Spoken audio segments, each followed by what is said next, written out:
Nagulat nga kami dito guys dahil biglang bumalik yung itiman na pinakawala namin dito mga bro. Tumira nga siya dito guys sa may poste namin dito pre kung saan kami nagluluto dito. Baka pa rin hindi niya na nga tinanggal yung guwang niya dito mga bro. Palagay ko guys kampante nagagampa na to mga bro na hindi na namin siya huliin at alam niyang kampante siya dito at safe na safe siya dito sa lugar namin dito. Baka para ayos na ayos siya mga bro. Pagka hindi ka naula na dyan pre, ewan ko na lang mga bro, hindi ka na mabasa dyan pre, makakahuli ka pa ng mga lamok na malalaki o kaya naman tutubi mga bro. At syempre pre, talaan yan mga bro, talaan niya ba yan pre? O yung may pakpak pre, parang paru-paro pare. Bago nga namin nalaman na bumalik na itiman nagagamba na yun to mga bro, nanggaling nga muna kami dito guys sa mga farm ng mushroom dito guys. Grabe pre, napakaraming bini namin nabili dito mga bro. Na expert kasi guys hindi na pwede namin gamitin yung munaon na namin binili dito guys. Grabe pre, kung mabibidyo ko lang yung farm ng mushroom na napunta namin dito guys, sobrang ganda mga bro. Kaso pre, sobrang dilim talaga guys Kailangan kasi sa mushroom yung mga bro, yung madilim dito pare. Talaga pre, pag nakita nyo yung lutuan nila, yung mga kusot na ipon, yung dami ng fruiting bags dito guys. Grabe pre, nakakalula pre, ang laki ng pondo nung farm. Hindi din kasi biro yung puhunan sa pagmamashroom dito mga bro. Buti na lang guys, may sakto-saktuhan tayong savings dito mga bro. Binuhos ko nga lahat dito guys kasi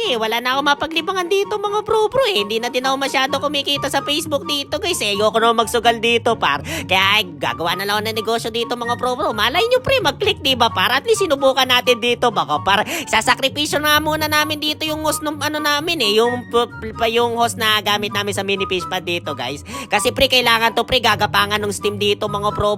Umaulan naman ngayong panahon guys kaya okay lang siguro dito mga bro sacrifice muna natin yung host na binili natin para sa mini fish pad mga bro. Hindi naman maubusan ng tubig yun guys dahil mayat maya at kaliwat kanan nga yung pag-ulan dito baka par. So yun nga mga par, ganito nga yung kilalabasan na ginawa namin ng pinsa namin dito mga bro. Kita nyo na ba dito baka para agos nga yung steam yan dito guys na pinakuluan ng tubig dito mga bro. Tapos yung singaw niya dito guys na pupunta dito mga bro sa 4 na drum dito pre. At hindi ko mapakita yung protein bags dito mga bro Papakita ko na lang guys kung paano ko nilagay dito yung mga protein bag mga bro sa mga hindi pa nakapanood ng mga nakaraang vlog natin dito baka par. Dito ko siya nilagay mga bro kaya ito na pre, flashback check. Napakaangas ka nung kalan na to mga bro na pasadya natin dito guys Thank you nga pala kay Kuya Alvin sa pagturo ng paggawa nito mga bro. Thank you talaga guys, napakaangas nga nito mga bro dahil malaki-laki matitipid natin guys dahil usual yung gamit natin dito mga bro kaysa naman gasolina dito pre. Nagwawala nga apoy dito pare. Kapag nagkain naman tayo dito mga bro baka mareklamo tayo dito guys, mausok yung mga pare.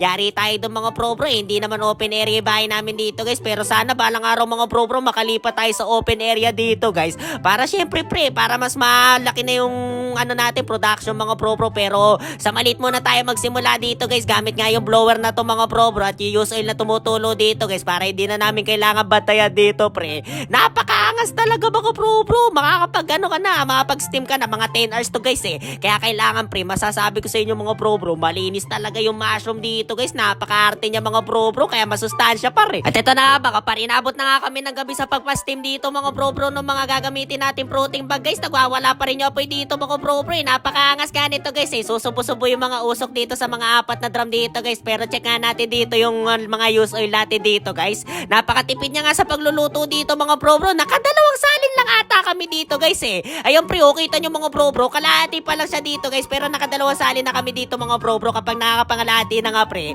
Nilalam na agad namin dito mga bro baka kasi guys makaligtaan namin dito par maubos at mapahinto yung apoy dito mga bro. Ulit kami na 10 oras ulit dito guys diba par, sayang lang yung pagod namin dito mga bro. Kita nyo guys, umuusok-usok na dito yung butas ng 4 na drum dito pre, steam na dito guys Medyo nakakapagod nga lang yung proseso guys, magastos, masakit sa katawan pre, pero masaya naman kami sa proseso dito mga bro kaya maraming salamat sa pagsama. So walang kwenta natin content ngayong araw dito mga par, yun lang, bye bye.